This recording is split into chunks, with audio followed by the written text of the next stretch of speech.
Allahu Akbar. Allahu Akbar. Allahu Akbar.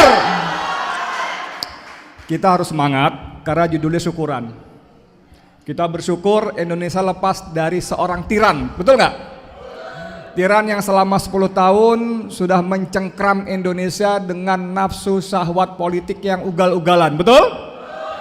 Yang nafsu membangun dinasti politiknya secara serampangan, menghalalkan segala cara, menelikung Mahkamah Konstitusi, betul? Mengatur-ngatur Mahkamah Agung dan mengendalikan semua anggota DPR di parlemen. Yang itu dilakukan melalui para ketuanya yang tersandra. Jadi Joko Widodo selama menjadi presiden tahu bahwa menteri-menterinya korupsi, tahu dia. Menteri-menterinya bikin ulah, tahu. Menteri-menterinya maling uang rakyat, tahu dia. Tapi itu dibiarkan karena kemudian itu akan jadi modal dia untuk menyandra. Kalau nggak nurut, ini kasusmu, ini kasusmu, ini kasusmu. Kalau nurut, bagus ikut saya. Yang tahu begini persis namanya Refli Harun. Banyak informasinya dia, ya. Termasuk kemarin di acara yang di Menteng, yang kita tahu kan cuma 2 aja. Peristiwa tanggal 13 Oktober, ketika Prabowo dipanggil menghadap Joko Widodo di Solo, yang katanya dipanggil sebagai Menteri Pertahanan. Kemudian setelah tanggal 13 Oktober itu semuanya berubah. Fufu Fafa yang pada ulang tahun TNI tanggal 5 Oktober nggak berani jalan di samping Prabowo. Yang kuyu itu, yang serba salah canggung itu, kemudian setelah tanggal 13 Oktober kembali pede. Senyumnya semeringah karena tanggal 13 Oktober ada surat perintah 13 Oktober. Kalau Prabowo nggak nurut, maka akan begini. Ya, dan teman kita Refli Harun ngasih bocoran. Ada satu lagi selain ditakut-takuti dan diancam, juga ditunjukkan visual. Nah, visualnya ini apa nih yang dia nggak mau cerita, yang membuat Prabowo bertekuk lutut. Tapi teman-teman sekalian yang saya hormati, saya bilang yang senior teman-teman nggak apa-apa ya. Ini kan banyak senior boleh ya saya bilang teman-teman ya. Kan kita teman perjuangan, ya kan? Selama 10 tahun hukum kita tumpul ke atas, tajam ke bawah. Begitu berhadapan dengan Jokowi dan para kroninya, tiba-tiba hukum tidak berdaya, terkulai.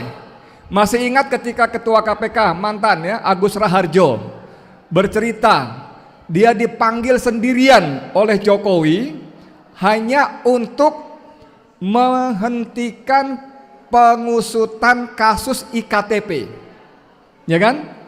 Jadi Agus Raharjo cerita bagaimana dia dipanggil, biasanya dia bilang berlima, seluruh pimpinan KPK itu dipanggil berlima, tapi dia dipanggil sendiri, dan baru masuk ruangan, tiba-tiba kata Agus Raharjo, Jokowi mengatakan, hentikan itu.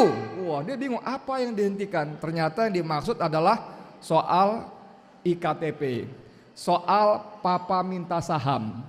Dan itu semua terkonfirmasi bahwa ada tangan-tangan Joko Widodo di soal IKTP dan saham Freeport. Kalau mau jelasnya rekaman pembicaraan antara Setia Novanto dengan petinggi Freeport yang orangnya Jokowi minta saham buat presiden ada di tangan Muhammad Said Didu. Muhammad Said Didu ada rekamannya. Jadi bagaimana orang satu ini mengendalikan dengan kekuasaannya, semuanya dibikin amburadul, acak-adut, menjadi lemah, menjadi tumpul, dan semuanya seenak-enaknya dia.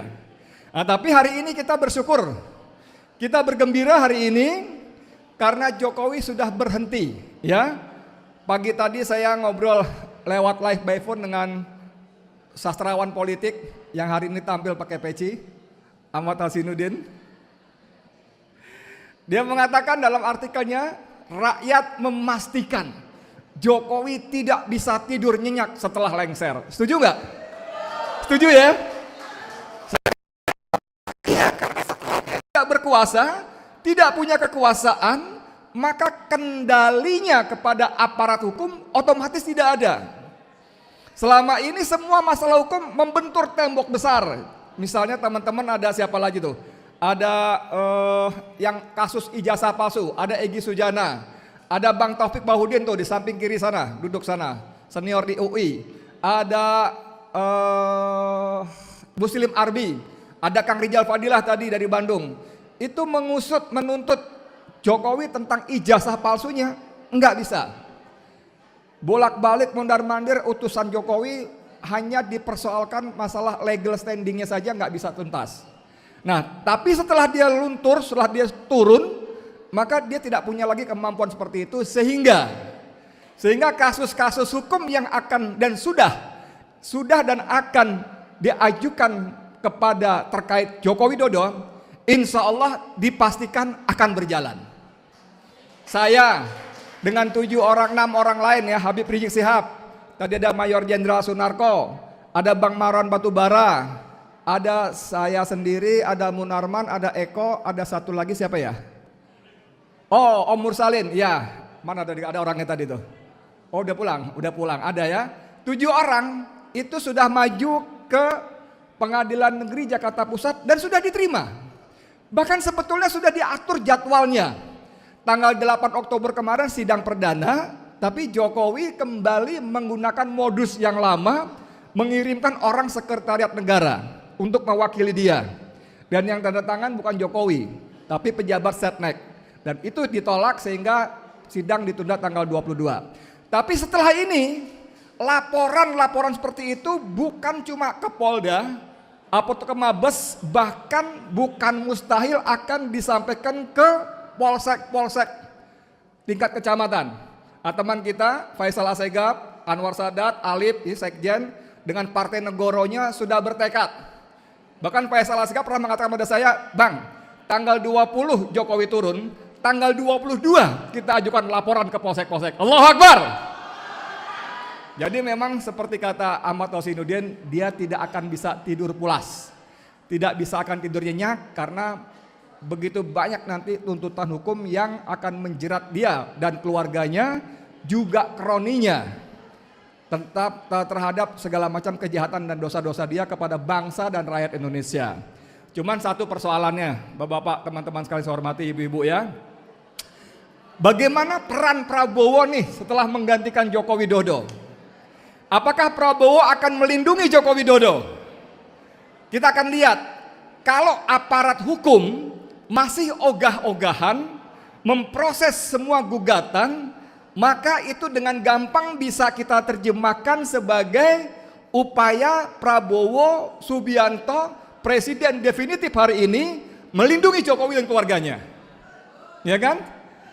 Makanya kita minta dengan hormat pada Presiden Prabowo Subianto, Pak Presiden sampean duduk manis saja. Silakan dengan menteri-menterinya yang kita sangat shock itu ya. Ada rombongan sirkus 108 orang jadi menteri dan wamennya, kepala badan. Tapi oke lah sementara ini silakan Presiden duduk manis, biar urusan Jokowi dan urusan Gibran Fufufafa Raka Buming Raka diurus oleh rakyat dan MPR. Setuju nggak? Nah, kalau rakyat bekerja, kemudian MPR bekerja, maka seperti kata Pak Amin Rais tadi, dalam 3 bulan Fufufafa akan tercutik atau akan pergi.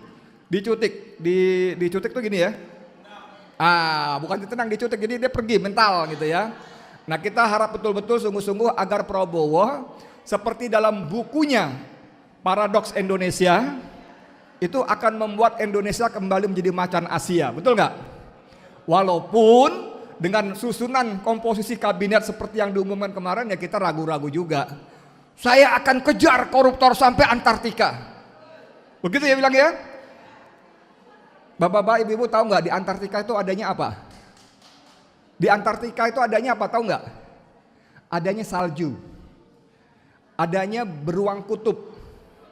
Adanya anjing laut, singa laut. Nggak ada orang apalagi koruptor.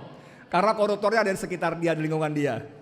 Jadi dengan mengatakan saya akan kejar sampai Antartika, orang berpikir ini bener nggak sih ngejar koruptor? Koruptornya ada di sekitar dia. Ada Bahlil, ada Julhas, ada Erlangga Hartarto, ada Raffi Ahmad, ya, ada orang-orang segitu koruptornya di situ gitu loh. Kenapa sibuk kejar-kejar ke Antartika? Tapi nggak apa-apa lah, namanya prerogatif presiden. Cuman sebagai rakyat kita minta dengan sungguh-sungguh, ini diberesin lagi. Kita kasih waktu berapa hari kira-kira? Berapa bulan? 3 bulan? 6 bulan? Kemarin dalam diskusi, temannya Refli Harun namanya EF Saifullah Fatah memberi waktu 6 bulan pertama. Lalu 1 tahun 6 bulan. Lalu 2 tahun untuk selesai apa sih namanya? Bulan madu. Setelah itu baru kita tagih betul. Tapi kalau kata saya kelamaan ya. Maksimal 6 bulan lah, 3 bulan oke lah dia siap-siap ini itu. 6 bulan betul-betul ada kabinetnya Prabowo Subianto yang akan mewujudkan cita-citanya yang ditulis dalam bukunya Paradok Indonesia. Paradok apa Paradok Indonesia? Paradok Indonesia. Kalau tanpa itu nggak bisa. Tapi sekarang kita fokus ini aja. Indonesia tanpa Jokowi ya. Sintajok. Indonesia tanpa Jokowi. Kita bersyukur, tapi ini bukan selesai. Besok kita kembali bergerak. Setuju ya? Mak-mak, mana mak-mak bergerak terus ya?